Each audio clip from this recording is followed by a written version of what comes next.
박은서의 작품은 6.25 전쟁 후의 상처에 대해 다룬 것이 많은데요. 그 중에서도 남욱은 평범한 삶을 꿈꾸던 사람들이 전쟁을 겪고 난 후 거쳐야만 했던 고통을 잘 표현한 작품이라고 할 수 있습니다. 그렇다면 지금부터 남욱에 대해 더 잘 알아보는 시간을 갖겠습니다. 남욱의 줄거리를 소개하기에 앞서 등장인물들에 대해 알아볼 텐데요. 이 소설은 이경, 소설 안에선 경아라고 불리우는 인물을 중심으로 전개됩니다. 경아는 미 8군 PX 안에 있는 초송화부의 종업원입니다.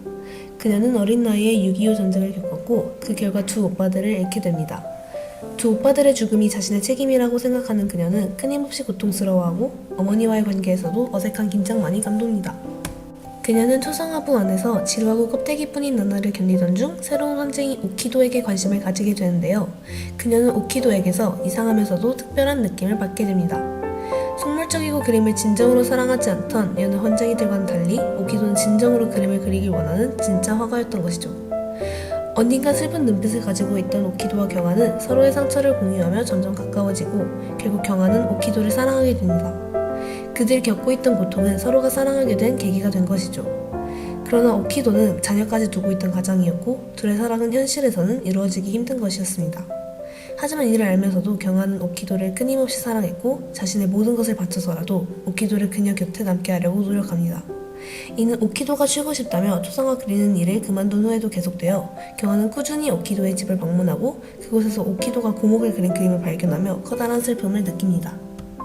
황태수는 이 소설 안에서의 조연급 인물로 소설 전반에서 경아를 사랑하지만 경아의 상처는 알아보지 못할 정도로 눈치 없는 인물이었죠.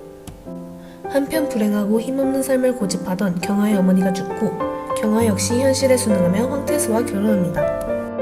평범한 삶을 살아가던 경아는 세월이 흘러 오키도가 죽은 후 그의 유적전을 방문합니다. 그곳에서 경아는 과거에 보았던 고목 그림을 다시 보게 되는데요. 마침내 그곳에서 경아는 나무가 고목이 아닌 생명력과 희망을 내뿜고 있는 나목이라는 것을 깨닫게 됩니다. 오키도가 그린 나목은 실존했던 화가 박수근이 1962년에 그린 나무와 두 여인을 모티브로 한 그림인데요. 놀라운 점은 그림뿐만 아니라 화가 오키도 그 자체가 박수근의 삶을 그려내고 있다는 것입니다. 그렇다면 오키도는 6.25 전쟁에서 겪은 아픔과 이별을 직접 느끼고 관찰하며 이를 예술로 승화시킨 박수근 그 자체라고 할 수 있겠죠. 그렇다면 박수근에게 다가온 전쟁의 이미지를 표현해낸 나무와 두 여인 작품 감상을 해보겠습니다. 그림 자체는 몹시 단순합니다. 거칠거칠한 캔버스 중앙에 자리 잡고 있는 헐벗은 나무 하나 주위에 아이를 업고 있는 여인 한 명과 머리에 무언가를 이고 있는 여인 한 명이 서 있습니다. 둥글둥글하고 어딘가 고단해 보이는 두 여인의 모습과 뾰족하고 이성적인 나무의 모습이 대조를 이룹니다. 소설 나목 속 경아의 방백에도 드러나 있듯이 나무는 죽은 듯 보이지만 강렬한 생명력과 의지를 내뿜고 있는 엄연히 다시 다를 준비를 하고 있는 존재입니다. 무언가를 찌를 듯한 나뭇가지와 곧게 서 있는 나무 기둥이 이를 잘 표현하고 있죠. 힘들고 암울했던 화가 박수근이 자신의 삶을 이 나무 한 그루로 승화시켰다는 것이 놀라울 따름입니다.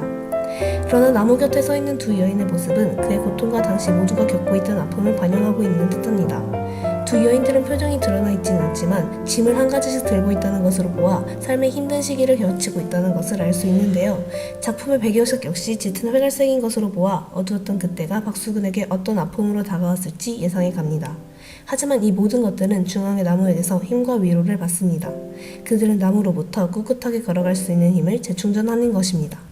박수근은 실제로 1953년부터 주한 미 8군 PX에서 미군들에게 초상화를 파는 일을 하며 생계를 유지했다고 합니다.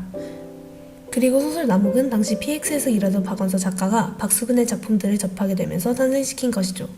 어쩌면 이 소설은 사실을 기반으로 한 박원서 작가와 박수근 화가의 자전적 이야기일 수 있겠습니다.